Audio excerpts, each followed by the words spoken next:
வணக்கம் நேயர்களே, இன்று 22 டிசம்பர் மாதம் 2015 ஆண்டு. இன்றைய தினமும் இலங்கையில் வெளியாகியுள்ள பத்திரிகைகளில் முக்கியமான செய்திகள் தொடர்பில் பார்க்கலாம். அந்த வகையில் முதலில் வீரகேசரி பத்திரிகையானது தனது பிரதான செய்தியாக கட்சியின் கொள்கைக்கு பங்கம் ஏற்படுத்தக்கூடாது, மக்கள் சார்பான ஜனநாயக செயல்பாடுகளை வரவேற்கின்றோம் என்கிறார் சம்பந்தன் என்ற செய்தியை வெளியிட்டுள்ளது. மக்கள் சார்பான ஜனநாயக செயல்பாடுகளை வரவேற்கின்றோம், அதே சமயம் கட்சியின் கொள்கை கோட்பாடுகளுக்கு பாதகம் ஏற்படாத வகையில் செயல்பாடுகள் முன்னெடுக்கப்பட வேண்டும் என எதிர்க்கட்சித் தலைவரும் தமிழ் தேசிய கூட்டமைப்பின் தலைவருமான சம்பந்தன் தெரிவித்துள்ளதாக இந்த செய்தி வெளியாகியுள்ளது. இன்னும் ஒரு செய்தியாக சம்பளத்தை அதிகரிக்க முடியாவிடின் தோட்டங்களை அரசிடம் கையளியுங்கள், சவால் விடுக்கிறார் அமைச்சர் லக்ஷ்மன் கிரியல்ல என்ற செய்தியும் வெளியாகியுள்ளது. தோட்ட கம்பெனிகளால் மலையக தோட்ட தொழிலாளர்களுக்கு சம்பளம் உயர்வை வழங்க முடியாவிட்டால் அவற்றை அரசாங்கத்திடம் கையளியுங்கள், நாம் அதிக சம்பளத்தை வழங்குவோம் என சபை முதல்வரும் அமைச்சருமான லக்ஷ்மன் கிரியல்ல பகிரங்க சவால் விடுத்ததாக இந்த செய்தி வெளியாகியுள்ளது. வீரகேசரி நாளேட்டின் மலையக செய்திகள் பக்கத்தில் தேசிய சொத்தான பெருந்தோட்டத்துறையை பாதுகாக்கும் பொறுப்பு அரசுக்கும் பாராளுமன்றத்திற்கும் இருக்கின்றது, உண்மை நிலையை கண்டறிய ஆணைக்குழு அமையுங்கள் என்கிறார் அரவிந்தகுமார் என்ற செய்தி வெளியாகியுள்ளது. தேசிய சொத்தான பெருந்தோட்டத்துறையை பாதுகாக்கும் பொறுப்பு அரசாங்கத்திற்கும் பெருந்தோட்ட கைத்தொழில்துறை அமைச்சுக்கும் இந்த பாராளுமன்றத்திற்கும் இருக்கின்றது. ஆகவே பெருந்தோட்டங்களில் தற்போதைய நிலைமைகளை ஆராய்வதற்கு ஒரு விசேட ஆணைக்குழுவை நியமித்து உண்மைகளை கண்டறிந்து பெருந்தோட்டங்கள் மேலும் சரிவு பாதையில் செல்லாது தடுப்பதற்கு அமைச்சு செயல்பட வேண்டும் என ஐக்கிய தேசிய கட்சியின் பதுளை மாவட்ட பாராளுமன்ற உறுப்பினர் அருணாசலம் அரவிந்தகுமார் பாராளுமன்றத்தில் தெரிவித்துள்ளதாக இந்த செய்தி வெளியாகியுள்ளது. அடுத்து இன்றைய வீரகேசரி நாளேட்டின் ஆசிரியர் தலையங்கம் ஜனாதிபதியின் வரவேற்கத்தக்க செயல்பாடும் அழைப்பும் என்று வெளியாகியுள்ளது. நாட்டில் யுத்தம் முடிவடைந்த போதும் இடம்பெயர்ந்த மக்களை மீள குடியேற்றும் செயல்பாடுகள் சரியான முறையில் இடம்பெறவில்லை.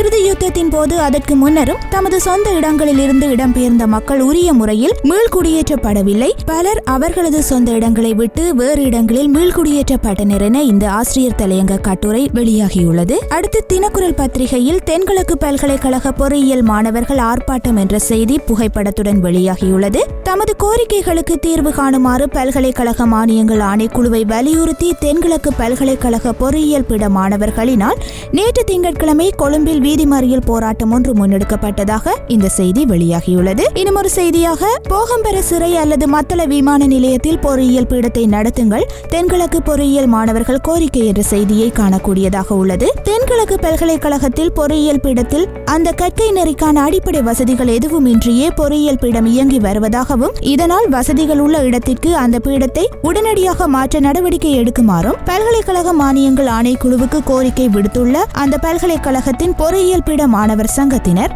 அதற்காக இடம் கிடைக்காவிட்டால் பாவனையின்றி இருக்கும் போகம்பர சிறைச்சாலை அல்லது மத்தள விமான நிலையத்திலோ வசதிகளை ஏற்படுத்தி இடம் ஒதுக்குமாறு அரசாங்கத்தை கேட்டுக்கொள்வதாகவும் தெரிவித்துள்ளதாக இந்த செய்தி வெளியாகியுள்ளது. தினக்குரல் பத்திரிகையின் மலையக செய்திகள் பக்கத்தில் வீடமைப்பு திட்டம் குறித்து தொழிலாளர் மத்தியில் தவறான கருத்துக்களை பரப்பாதீர், மலையக தொழிலாளர் முன்னணி வேண்டுகோள் என்ற செய்தி வெளியாகியுள்ளது. பெருந்தோட்டத்துறையில் நிர்மாணிக்கப்பட்டு வரும் சுய வீடமைப்பு திட்டம் பற்றி தொழிலாளர்கள் மத்தியில் குழப்பமான கருத்துக்களை எவரும் விதைக்கக்கூடாது என்று மலையக தொழிலாளர் முன்னணியின் பொதுச் செயலாளர் சுப்பிரமணியம் விடுத்துள்ள அறிக்கையில் குறிப்பிட்டுள்ளதாக இந்த செய்தி வெளியாகியுள்ளது. தினக்குரல் பத்திரிகையின் ஆசிரியர் தலையங்கத்தில் ஐநாவுக்கு பெண் தலைமை என்ற கட்டுரை கேள்விக்குறியுடன் வெளியாகியுள்ளது. ஐநாவின் 70 வருட வரலாற்றில் பெண் தலைமைத்துவத்தை அந்த சர்வதேச அமைப்பு ஒருபோதும் கொண்டிருக்காத நிலையில் அடுத்த ஐநா செயலாளர் நாயகமாக பெண் ஒருவர் பொறுப்பேற்க வேண்டும் என்ற விருப்பத்தை பல உறுப்பு நாடுகள் வெளிப்படுத்தி இருப்பதை காண முடிகின்றதாக இந்த ஆசிரியர் தலையங்க கட்டுரை வெளியாகியுள்ளது. அடுத்து சுடரொளி பத்திரிகை தனது பிரதான செய்தியாக கூட்டமைப்பை எவராலும் பிளவுபடுத்தவே முடியாது, தமிழ் மக்கள் பேரவை அமைப்பின் உருவாக்கத்திற்கு பொறுத்திருந்து பதிலளிப்பேன் என்கிறார் சம்பந்தன் என்ற செய்தியை வெளியிட்டுள்ளது. தமிழ் தேசிய கூட்டமைப்பை சார்ந்தவர்கள் கட்சி தலைமையின் அனுமதியை பெறாமல் ஒரு அமைப்பை உருவாக்குவதை நாம் விரும்ப மாட்டோம், இது குழப்பத்திற்கே வழிவகுக்கும், எனினும் தமிழ் மக்களின் ஏகோபித்த ஆதரவை பெற்ற கூட்டமைப்பை எவராலும் பிளவுபடுத்தவே முடியாது என தமிழ் தேசிய கூட்டமைப்பின் தலைவரும் எதிர்க்கட்சி தலைவருமான சம்பந்தன் தெரிவித்துள்ளதாக இந்த செய்தி வெளியாகியுள்ளது. இன்னும் ஒரு செய்தியாக தாஜுதீன் படுகொலை சந்தேக நபர் மஹிந்தவின் மகன் ஜோசித்தவுடன் வெளியானது புகைப்படம் என்ற செய்தி வெளியாகியுள்ளது. பிரபல ரகர் வீரர் வசீம் தாஜுதீன் படுகொலையுடன் முன்னாள் ஜனாதிபதி மஹிந்த ராஜபக்ஷவின் வாகன சாரதியான திச என்பவர் நேரடியாக தொடர்பு பட்டுள்ளார் என்று தகவல்கள் வெளியாகிக் கொண்டிருக்கும் நிலையில் திச என்பவரை தமக்கு தெரியாது என்று மஹிந்தவின் மூத்த மகன் நாமல் ராஜபக்ஷ எம்பி தெரிவித்துள்ளார். இந்நிலையில் தாஜுதீன் மரணத்துடன் இணைத்து பேசப்படும் மஹிந்தவின் இரண்டாவது மகன் யோசித்தவுடன் சந்தேக நபரான திச சந்தோஷமாக கலந்துரையாடும் புகைப்படம் ஒன்றை ஆங்கில இணையதளம் ஒன்று வெளியிட்டுள்ளதாக இந்த செய்தி வெளியாகியுள்ளது. அடுத்து இன்றைய சுடரொளி பத்திரிகையின் ஆசிரியர் தலையங்கமாக அமெரிக்க இலங்கை உறவு என்ற கட்டுரை வெளியாகியுள்ளது.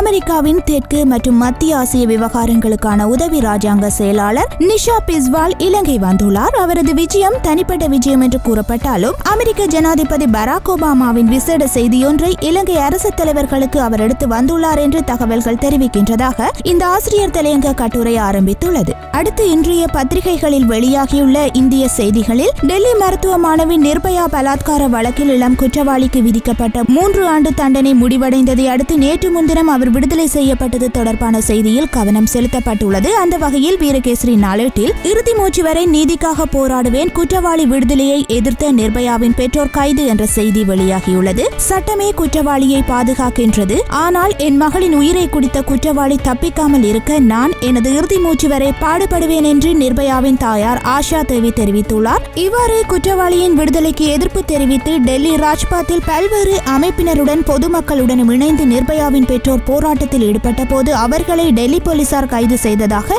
இந்த செய்தி வெளியாகியுள்ளது. அடுத்து இன்றைய பத்திரிகைகளில் வெளியாகியுள்ள உலக செய்திகள் பக்கத்தில் சீனாவில் கடந்த ஞாயிற்றுக்கிழமை இடம்பெற்ற மண் சரிவு தொடர்பான செய்தியில் கவனம் செலுத்தப்பட்டுள்ளது. தென் சீனாவின் ஷென்சன் நகரில் ஞாயிற்றுக்கிழமை இடம்பெற்ற பாரிய மண் சரிவில் சிக்கி 33 தொழிற்சாலை மற்றும் குடியிருப்பு கட்டடங்கள் புதையுண்டுள்ளன.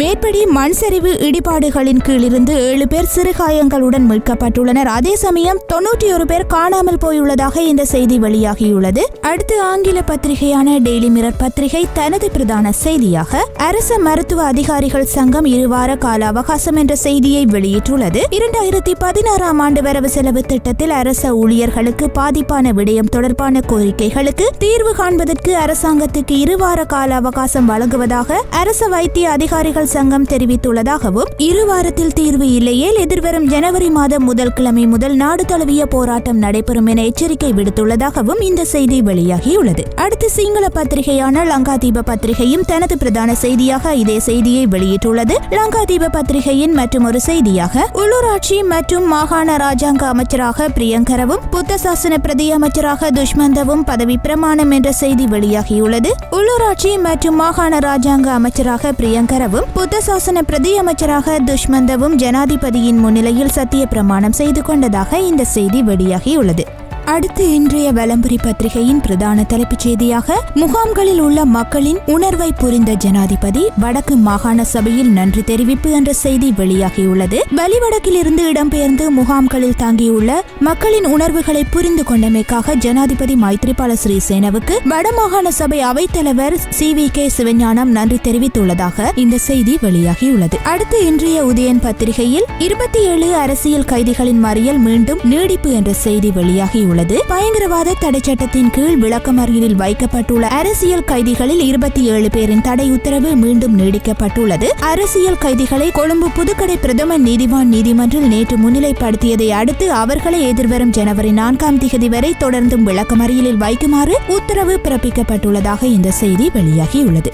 அடுத்து இன்றைய தினம் பத்திரிகைகளில் வெளியாகியுள்ள கேலி சித்திரங்கள் தொடர்பில் எமது பார்வையினை செலுத்தலாம். அந்த வகையில் முதலாவதாக வீரகேசரி பத்திரிகையினுடைய கேலி சித்திரமாக அண்மையில் வலிவடக்கிற்கு விஜயம் மேற்கொண்டிருந்த ஜனாதிபதி மைத்ரிபால சிறிசேன அங்கு இடம்பெயர்ந்து வாழும் தமிழர்களை நேரில் சந்தித்து மீள்குடியேற்றத்திற்கு இன்னும் 6 மாத காலம் பொறுத்திருக்குமாறு தெரிவித்திருந்தார். இது தொடர்பான கேலி சித்திரமே இன்றைய வீரகேசரி பத்திரிகையில் வெளியிடப்பட்டுள்ளது. அடுத்து தினக்குரல் பத்திரிகையின் கேலி சித்திரமாக பாரிய நிதி மோசடி குற்றச்சாட்டுகளை எதிர்கொண்டுள்ள முன்னாள் ஜனாதிபதி மஹிந்த ராஜபக்ஷ யோகாசன பயிற்சிகளில் ஈடுபட்டு வருவதாக தகவல்கள் வெளியாகி இருந்தன.